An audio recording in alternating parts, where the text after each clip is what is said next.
Good morning class. बेटा मैंने ये टॉपिक तुम लोगों को बोला था ना कि अभी सिलेबस में नहीं कटा है ना ये वाला, तो अभी हम पढ़ लेते हैं। अगर कट भी जाएगा तो कोई बात नहीं, एटलीस्ट पढ़ा होगा, क्योंकि अगर छूट गया ना बेटा तो फिर नहीं हो पाएगा। तो अभी हम ये वाला टॉपिक कर लेते हैं। ठीक है। अब देखो, उन्होंने बोला discuss about the collision theory. We have to discuss about the collision theory. Simple collisions क्या होते हैं? टकराना।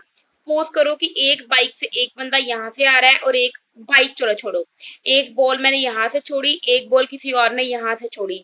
जब ये आके टकराए तो इस बात को हम क्या कहेंगे? आपस में क्या हो गए? कोलाइड हो गए। कोलाइड का मतलब इन दोनों में क्या हो गया? कोलिजन। क्लियर है बेटा? कोलिजन का समझ आ गया। अब नेक्स्ट देखो, उन्होंने बोला कि the number of collision that takes per second per unit volume of the reaction mixture is called collision frequency.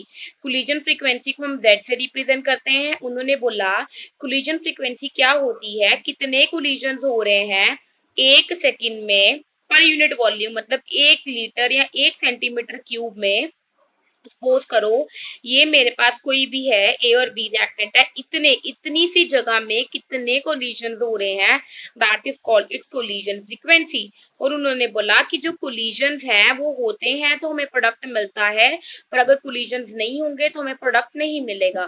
Suppose करो कि मेरे पास दो रिएक्टेंट हैं, दोनों के मैंने 10 मॉलिक्यूल्स ले ले। अब 10 के 10 मॉलिक्यूल्स आपस में कोलाइड हो रहे हैं, पर जरूरी नहीं है कि 10 के 10 मॉलिक्यूल्स ही प्रोडक्ट देंगे।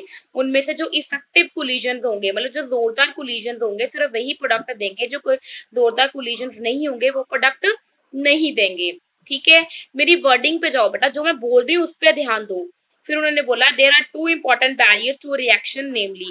उन्होंने बोला हमारे पास दो इंपॉर्टेंट बैरियर्स हैं। तो मतलब एक होता है ना कि बैरियर, जैसे हम बोलते हैं कि हमने पठानकोट से हिमाचल जाना, हमें बैरियर लगा है, रोकने वाली चीजें। तूने बोला रिएक्टेंट ने प्रोडक्ट में कन्वर्ट होना है, तो ऐसी कौन सी दो चीजें हैं जो उन्हें रोक के रखती हैं?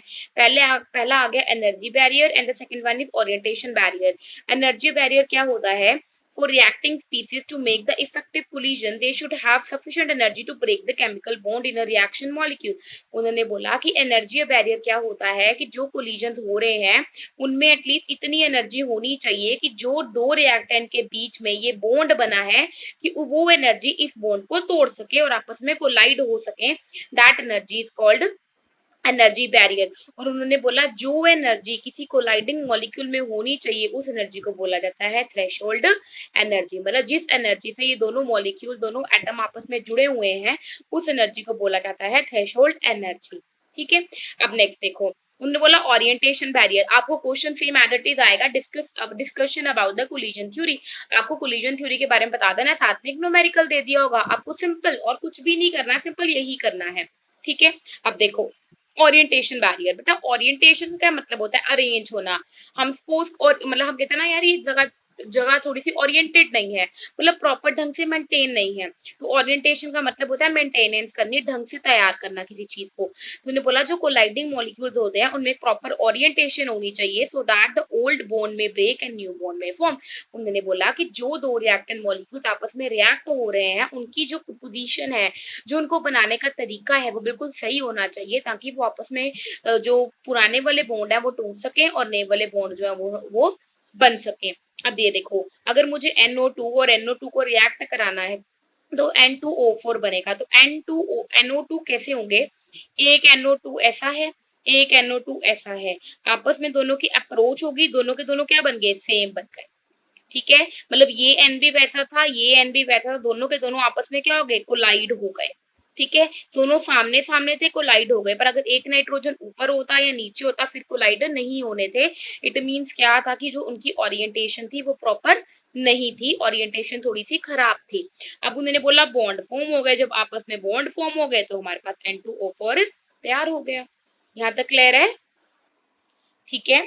अब नेक्स्ट देखो, उन्होंने बोला NO2 एंड NO2 है। अगर इस तरह की ओरिएंटेशन होगी, वो पिछले में क्या किया था कि NN सामने थे, पर इसमें NN सामने नहीं है, इसमें N और O सामने है। ये किसको रिप्रेजेंट कर रहा है? O को रिप्रेजेंट कर रहा है, ऑक्सीजन को रिप्रेजेंट कर रहा है। तो उन्होंने बोला ऑक्सीजन और नाइट्रोजन सामने है, तो इट मींस इनकी ओरिएंटेशन प्रॉपर नहीं है, तो ये प्रोडक्ट जो है वो फॉर्म नहीं होगा। Collision not properly oriented. ये नहीं है कोलिजन नहीं होंगे, टकराएंगे तो सही, नाइट्रोजन और ऑक्सीजन में चाहे आपस में टकराएंगे, पर टकरा के वो जुड़ेंगे नहीं, जुड़ के सेपरेट हो जाएंगे। इट मींस कि जो उनकी ओरिएंटेशन थी वो प्रॉपर नहीं थी।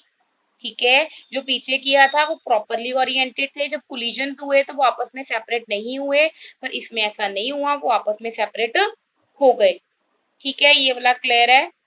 नेक्स्ट देखो, उन्होंने बोला कुछ पॉइंट्स है कोलिजन थ्योरी के, वो अब हम लोगों ने पढ़ने हैं, अब ध्यान से देखना। पहला वाला पॉइंट क्या है, for a reaction to occur there must be collision between the reacting species. Obvious है, मैंने पहले बोला कि कोई भी रिएक्शन हो उसके लिए दोनों रिएक्टिंग स्पीसीज का आपस में कोलाइड करना, आपस में टकराना बहुत ज्यादा जरूरी है। नेक्स्ट है कि कुछ number of collision he effective होते हैं, बाकी के मैंने वही जो पहले में तुम पढ़ाया था, अगर 10 के 10 मॉलिक्यूल्स आपस में कोलाइड हो रहे हैं तो उनमें से सिर्फ 5 या 7 ही प्रोडक्ट देंगे, बाकी क्या हो जाते हैं, कोलिजन यूजलेस हो जाते हैं। फिर उन्होंने बोला अगर इफेक्टिव कोलिजन हो रहे हैं तो मॉलिक्यूल्स की कंडीशंस जो है वो वेरी करती है फ्रॉम देयर ऑर्डिनरी कंडीशंस, और उसका फॉर्मूला है rate is equal to minus d x upon d t which is equal to f x and Z. Z is called the collision frequency. अगर हमने फ्रैक्शन निकालनी हो, मतलब मैं सपोज कर लो कि मैंने अगर 10 मॉलिक्यूल्स हैं आपस में कोलाइड कराए हैं, तो सिर्फ इतनी फ्रैक्शन उसमें से रिएक्ट करेगी, बाकी रिएक्ट नहीं करेगी। ठीक है बेटा।